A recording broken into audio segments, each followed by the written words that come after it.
Un doctorant, c'est quelqu'un qui, après des études à Bac+5, dit je vais rentrer dans le domaine de la recherche. Alors, rentrer dans le domaine de la recherche, ça veut dire un sujet, ça veut dire un laboratoire, un directeur de recherche, et puis on est embarqué, on va dire, pendant 3 ans pour une aventure.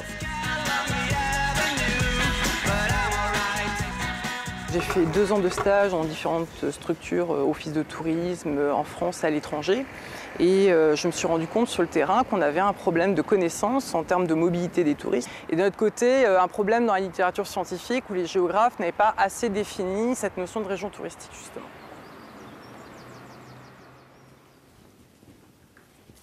Alors le végétal a toujours été une passion pour moi. Donc la thèse m'a permis de concilier un petit peu cette passion et puis mon parcours professionnel.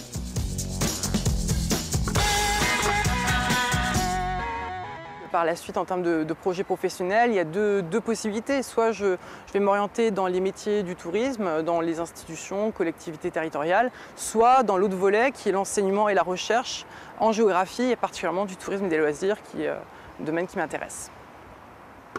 La thèse, c'est pas une fin en soi, c'est un départ. Et ce départ, il est vers différents métiers et vers l'avenir. Donc ça nous permettrait de peut-être partir et m'installer quelque temps à l'étranger et revenir en France pour partager cette expérience et pourquoi pas intégrer une université française et enseigner. Si c'est pas possible, après on a l'occasion de rentrer dans des entreprises privées qui recherchent beaucoup de doctorants pour leur capacité justement de recherche et développement et leur capacité à gérer un projet, puisque la thèse c'est un projet, une gestion de projet pendant 3 ans.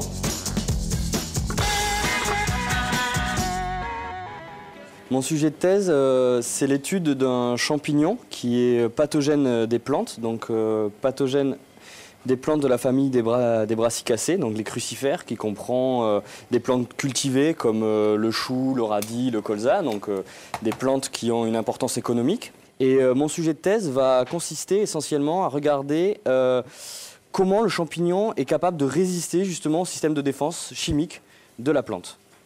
Mon sujet de thèse porte sur la notion des régions touristiques. Donc, c'est-à-dire que je cherche à comprendre quelles sont les mobilités des touristes au sein d'une destination.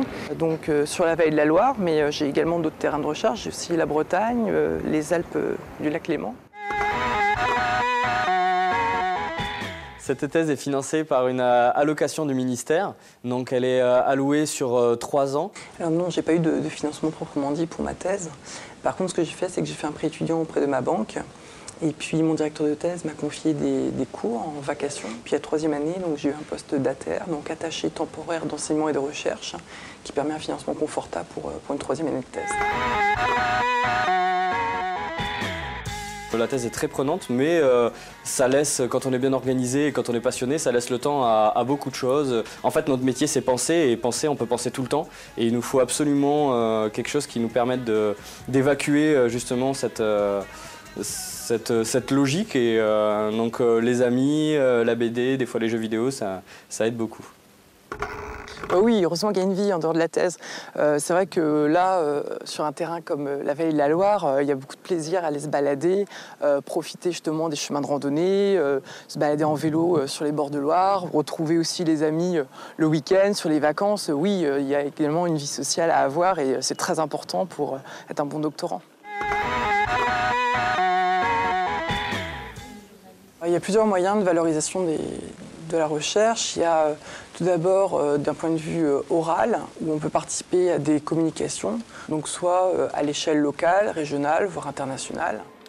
Les résultats qui ont été démontrés sont valorisés sur plusieurs formes. Ils peuvent être valorisés sous une forme de poster. Il y a des valorisations écrites sous forme de publications qui paraissent dans des journaux scientifiques à comité de lecture. Tous les éléments de valorisation, donc par écrit ou par oral, donc les articles, les communications, ça permet de faire des étapes finalement dans le travail de recherche.